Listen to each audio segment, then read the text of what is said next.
Olá, meus amores, sejam bem-vindos ao canal Sibeli Dantas. Aqui nós falamos sobre autoconhecimento e habilidades. Então, hoje nós estamos continuando a série de Rotina Vencedora em 10 dias, né? E o livro é Os 7 Hábitos das Pessoas Altamente Eficazes. Esse vídeo deveria ter sido subido ontem, né, online, só que aí, então, a gente lê o livro, né, e a gente tem que praticar.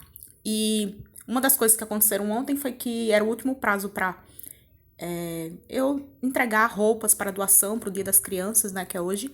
E aí eu tive que fazer bem uma faxina, assim, eu tinha 2 malas e eu realmente fiquei com uma mala, doando roupas, brinquedos, tudo que eu podia doar, né, pra, enfim, diminuir também, a gente se sente bem e diminui, né, aquilo que a gente tá carregando como bagagem. Então, vamos lá. Os 7 hábitos das pessoas altamente eficazes, né? O autor é Stephen Covey. E esse mapa tá sendo feito por mim, Sibeli Dantas. Foi feito ontem, né? Faltou gravar. Então, o primeiro hábito que ele fala é seja proativo. Então, aqui eu vou separar por, vamos dizer assim, duas condições. Os 3 primeiros hábitos, ele fala de uma pessoa que tá buscando independência, ou seja, a pessoa reativa, ela é o quê? Dependente, né? Ela não planeja nada, ela não está em busca de nada, ela simplesmente está reagindo à vida. Ela está à mercê do que acontece com ela e aí ela dá uma resposta. Então, essas pessoas geralmente elas são dependentes. E para você ir para o ciclo da independência, você tem que aplicar esses 3 primeiros hábitos, que é ser proativo, começar com um objetivo em mente e o mais importante primeiro.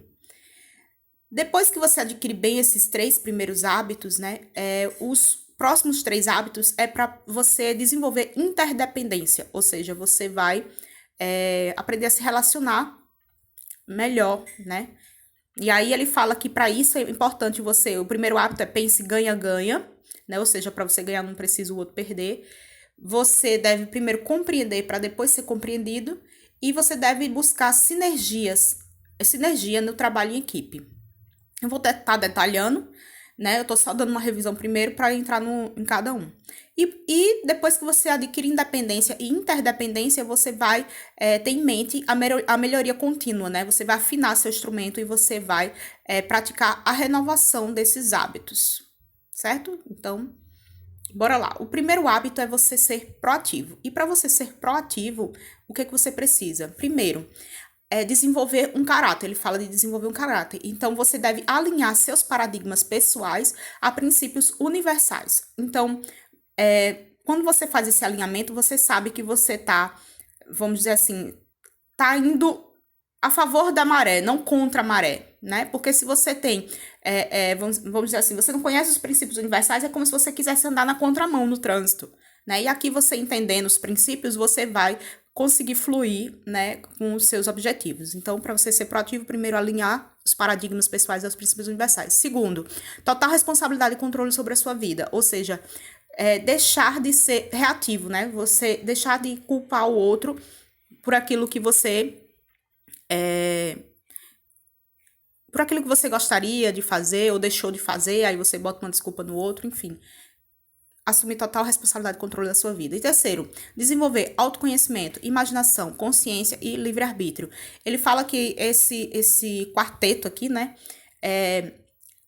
quando você se conhece, né, e você se conhece, você vai saber o que você quer, e aí você vai imaginar aquilo que você quer, e você vai ter consciência, né, de que você é total responsável pelo que acontece, né, então, mesmo que coisas misteriosas aconteçam, vamos dizer assim, na sua vida, coisas que você não esperava, que seja fora do planejamento, que sempre acontecem, interferências, mas você vai ter a consciência de que a forma de você ver as coisas é sua, né? Você vai ter consciência dessa responsabilidade de ressignificar as coisas que acontecem com você. E por isso você tem livre-arbítrio, né?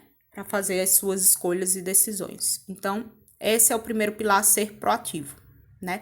Você vai sair do círculo da preocupação. As pessoas dependentes, elas vivem preocupadas, porque elas dependem do outro. Então, elas nunca sabem como agir. E as pessoas proativas, elas trabalham no campo da influência, né? Elas sabem que elas têm poder sobre a própria vida e que elas podem influenciar outras pessoas também. Então, elas saem da preocupação e vão para o lado da influência. Número 2, comece com um objetivo em mente. Então, vamos lá. O primeiro é você definir sua bússola. Fazer uma declaração de missão pessoal. Então, você vai dizer assim, meu maior propósito de vida é esse. Você vai criar uma frase. É bom que você tenha escrito, exposto, enfim, na sua ou sala de trabalho, no seu quarto, onde você quiser, mas que aquilo fique visível para que você sempre lembre para onde você está indo na sua missão. Número 2, defina valores, visão, missão, valores e metas a alcançar, né? De curto, médio e longo prazo. Sibeli, isso é o que? Uma empresa? É mais ou menos. É como se você gerisse a sua vida como se fosse uma empresa. É uma boa forma de organizar a sua vida, né? Ter clareza do que você quer, para onde você está indo, do que você não abre mão, né? E o que você vai alcançar em tanto tempo. Número 3, aprenda a dizer não a tudo que te afasta da sua missão. Isso aqui, tipo, vai livrar você de muita, vamos dizer assim, de muito cansaço desnecessário, né? Então, aprender a dizer não vamos dizer assim, é dizer sim para você, aprender a dizer sim para você. Então, vamos lá, o terceiro item, o mais importante primeiro. Então, aqui, você vai definir quais são as suas prioridades. E a gente tem um quadrante de urgente e importante. Então, eu quis ilustrar aqui explicando o que é esse quadrante, né, com duas imagens. Então, importante e urgente é o que você tem que fazer agora. Importante e não urgente é o que você vai planejar. É aqui nesse segundo quadrante onde você tem que ficar mais tempo. Que aqui você vai fazer o que você prioriza, o que você quer, você vai organizar, vai planejar. Então, você vai agir com tranquilidade, você vai gerir sua vida com tranquilidade. O terceiro quadrante é não importante e urgente. Isso aqui são geralmente interferências, coisas de outras pessoas que elas trazem para você e que você tem que aprender a delegar. Você não pode assumir tudo que chega para você, você não pode ser interrompido o tempo todo do seu objetivo para estar só auxiliando os outros. Então, é importante você aprender a delegar, não assumir tudo para você. E quarto, aqui você tem que aprender a eliminar, são as distrações. É aquilo que nem é importante, nem é urgente, mas que te rouba o tempo. Rouba dinheiro, às vezes, enfim, rouba energia, rouba muitas coisas que você poderia estar concentrando naquilo que é importante para você, ok? Então, esse outro quadro aqui é para ilustrar melhor esse quadrante de importante e urgente. Vamos lá. Importante e urgente são crises, são reuniões que são marcadas assim de última hora, mas que são urgentes para resolver algum problema. São problemas inadiáveis, né? Urgentes, vamos dizer assim, alguma coisa está pegando fogo, alguma coisa quebrou, alguma coisa. Então, essas coisas acontecem e elas são urgentes, são importantes e tem que fazer na hora, né? Projetos com data marcada. Então, você tem que cumprir. O segundo quadrante, que é importante e não urgente, aqui você vai trabalhar com tranquilidade, você vai trabalhar na prevenção, no planejamento, então você vai ter tempo para ter criatividade, para recreação, você vai buscar os aprendizados necessários para você cumprir os seus objetivos, né? Tudo com planejamento, você vai desenvolver os relacionamentos de uma forma adequada, você vai identificar novas oportunidades, né? Então, você deve passar mais tempo aqui nas coisas importantes para você. O terceiro quadrante, não importante e urgente, seriam as interrupções, os telefonemas que chegam de última hora, os relatórios, correspondência, atividades populares. Todo mundo tá fazendo sei o quê, bora, né? Assuntos, às vezes, estressantes e cobranças e tal, que chegam como interferência. Então, se você puder delegar, você tem que estar atento a estar delegando. Quanto mais você economizar tempo no terceiro e quarto quadrante, mais você concentra no segundo quadrante. O primeiro não tem como fugir. O terceiro e o quarto você tem como enxugar para você se concentrar, né, nas coisas importantes e não urgentes. O quarto princípio é pense, ganha, ganha. Aqui a gente já está começando na interdependência. E aqui você tem que entender bem que a vitória de um não é a derrota do outro.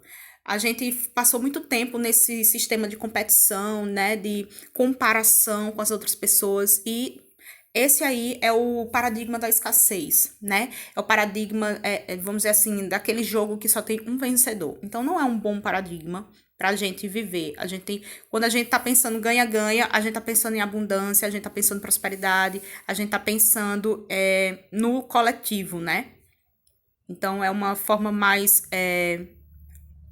é um bom paradigma para se ter, ok? É muito melhor pensar assim do que tá competindo, tá sempre se comparando a alguém, né? Nós somos únicos e nós somos complementares. Então, número 2, para que a gente consiga viver nesse paradigma ganha-ganha, a gente tem que prestar bem atenção a desenvolver um bom caráter.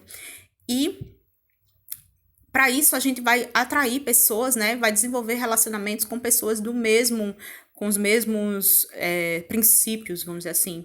Por isso você vai poder fazer acordos bons, você vai criar sistemas reguladores, você vai criar processos, né? Com tarefas, etapas bem definidos, você vai poder medir os resultados e você vai buscar as novas opções que tem para renovar essas relações ganha-ganha, produtos, contratos, enfim, que você tiver agindo. Número 5, aqui, busque compreender para ser compreendido. Então, aqui ele fala primeiro de você ter equilíbrio, né, nas relações. E para que esse equilíbrio aconteça, a comunicação ela precisa ser efetiva, precisa ser clara, ela não pode ficar, vamos dizer assim, dando margem a dúvidas, né? A confiança aqui é muito importante, né? E ele falou também do segundo ponto, que é escutar com a intenção de entender.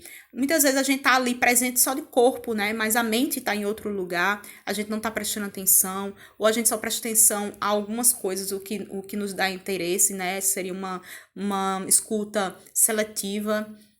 Enfim, muitas vezes a gente não tá presente ali de corpo e alma, a gente não tá ali pronto para ter uma relação, vamos dizer assim, de troca equilibrada, né? Então, quando a gente tá assim desatento, fora do ar, a gente não tá desenvolvendo empatia, né? A gente tem que estar presente para poder se colocar no lugar do outro, sentir o outro.